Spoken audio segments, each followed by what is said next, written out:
Corona वैश्विक महामारी के खिलाफ लड़ते लड़ते अब हम अनलॉक 2 में प्रवेश कर रहे हैं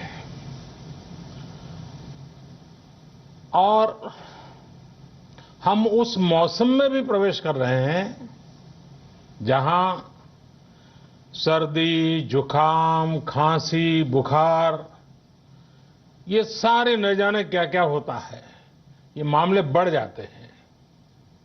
ऐसे में मेरी आप सभी देशवासियों से प्रार्थना है कि ऐसे समय अपना ध्यान रखिए। साथियों, ये बात सही है कि अगर कोरोना से होने वाली मृत्यु दर को देखें तो दुनिया के अनेक देशों की तुलना में भारत संभली हुई स्थिति में है। समय पर किए गए लॉकडाउन और अन्य फैसलों ने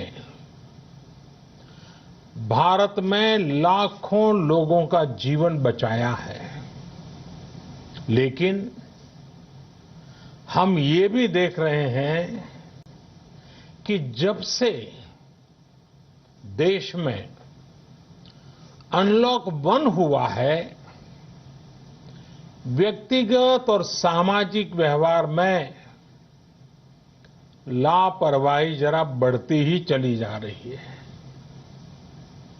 पहले हम मास्क को लेकर, 2 गज की दूरी को लेकर 20 सेकंड तक दिन में कई बार हाथ धोने को लेकर बहुत सतर्क थे, लेकिन आज जब हमें ज्यादा सतर्कता की जरूरत है तो लापरवाही बढ़ना बहुत ही चिंता का कारण है। साथियों, लॉकडाउन के दौरान बहुत गंभीरता से नियमों का पालन किया गया था। अब सरकारों को, स्थानीय निकाय की संस्थाओं को,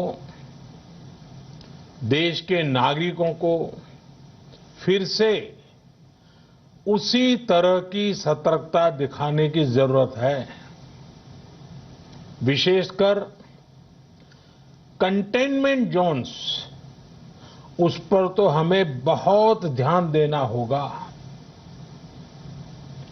जो भी लोग नियमों का पालन नहीं कर रहे हैं, हमें उन्हें टोकना होगा, रोकना होगा और समझाना भी होगा।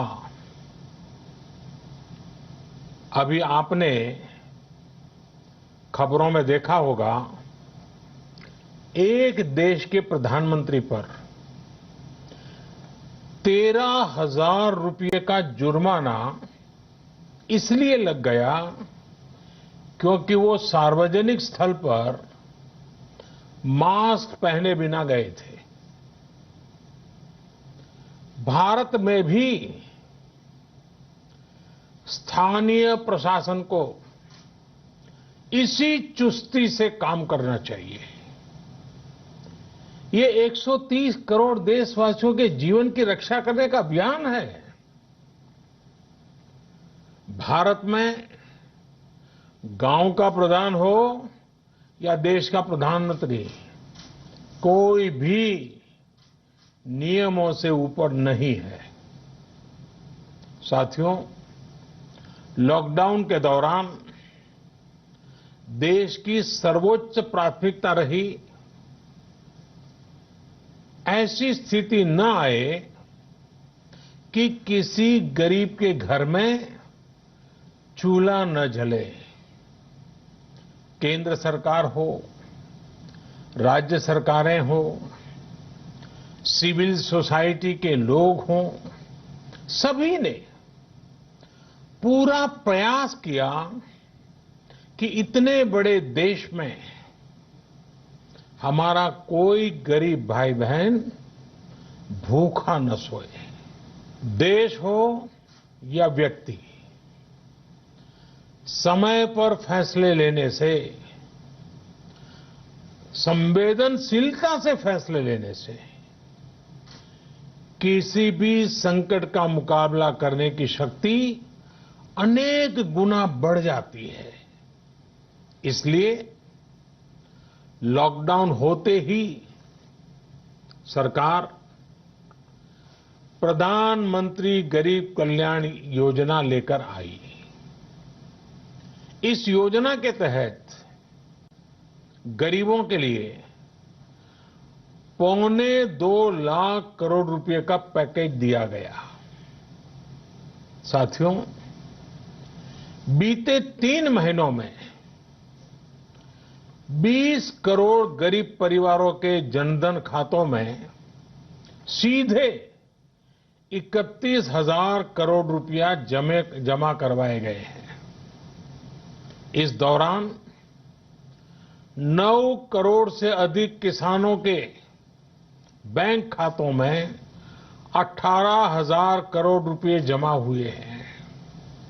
इसके साथ ही गांवों में श्रमिकों को रोजगार देने के लिए प्रधानमंत्री गरीब कल्याण रोजगार अभियान तेज गति से आरंभ कर दिया गया है। इस पर सरकार 50,000 करोड़ रुपए खर्च कर रही है। लेकिन साथियों, एक और बड़ी बात है जिसने दुनिया को भी हैरान किया है, आश्चर्य में डुबो दिया है। वो ये कि कोरोना से लड़ते हुए भारत में 80 करोड़ से ज्यादा लोगों को 3 महीने का राशन, यानी परिवार के हर सदस्य को 5 किलो गेहूं या चावल मुफ्त दिया गया। इसके अतिरिक्त प्रति परिवार हर महीने 1 किलो दाल भी मुफ्त दी गई। यानी एक तरह से देखें तो अमेरिका की कुल जनसंख्या से 2.5 गुना अधिक लोगों को, ब्रिटेन की जनसंख्या से 12 गुना अधिक लोगों को और यूरोपियन यूनियन की आबादी से लगभग 2 गुने से ज्यादा लोगों को हमारी सरकार ने मुफ्त अनाज दिया है। साथियों, आज मैं इसी से जुड़ी एक महत्वपूर्ण घोषणा करने जा रहा हूं। साथियों, हमारे यहां वर्षा ऋतु के दौरान और उसके बाद मुख्य तौर पर कृषि क्षेत्र में, एग्रीकल्चर सेक्टर में ही ज्यादा काम होता है। अन्य दूसरे सेक्टरों में थोड़ी सुस्ती रहती है। जुलाई से धीरे धीरे त्योहारों का भी माहौल बनने लगता है। अब आप देखिए, अभी 5 जुलाई को गुरु पूर्णिमा है, फिर सावन शुरू हो रहा है, फिर 15 अगस्त आएगी, रक्षाबंधन आएगा, कृष्ण जन्माष्टमी आएगी, गणेश चतुर्थी आएगी, ओणम होगा और आगे जाएं तो काटी बिहू है, नवरात्रि है, दुर्गा पूजा है, दशहरा है, दीपावली है, छठी मैया की पूजा है। त्योहारों का ये समय जरूरतें भी बढ़ाता है, खर्च भी बढ़ाता है। इन सभी बातों को ध्यान में रखते हुए ये फैसला लिया गया है कि प्रधानमंत्री गरीब कल्याण अन्न योजना का विस्तार अब दिवाली और छठ पूजा तक, यानी नवंबर महीने के आखिर तक कर दिया जाएगा। यानी 80 करोड़ लोगों को मुफ्त अनाज देने वाली ये योजना अब जुलाई, अगस्त, सितंबर, अक्टूबर, नवंबर में भी लागू रहेगी। सरकार द्वारा इन 5 महीनों के लिए 80 करोड़ से ज्यादा गरीब भाई बहनों को हर महीने परिवार के हर सदस्य को 5 किलो गेहूं या 5 किलो चावल मुफ्त मुहैया कराया जाएगा और साथ ही प्रत्येक परिवार को हर महीने 1 किलो चना भी मुफ्त दिया जाएगा।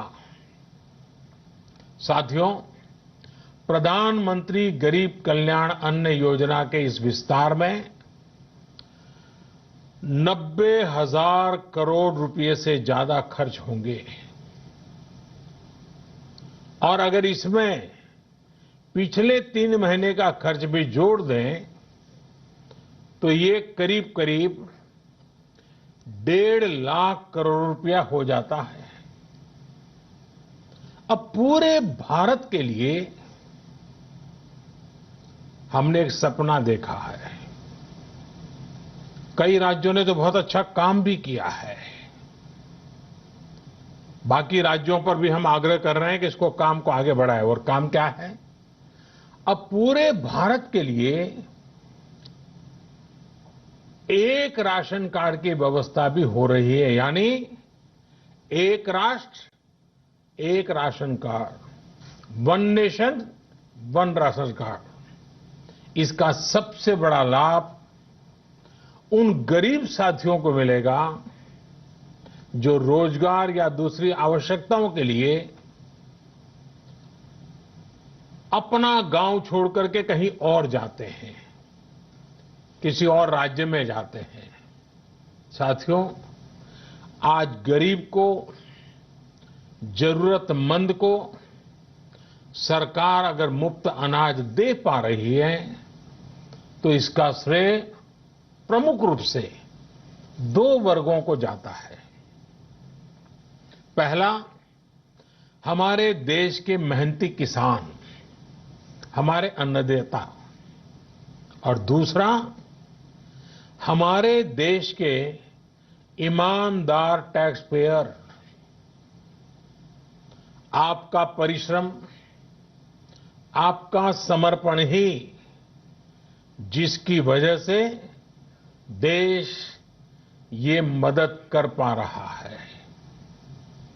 आपने देश का अन्न भंडार भरा है, इसलिए आज गरीब का, श्रमिक का चूल्हा जल रहा है।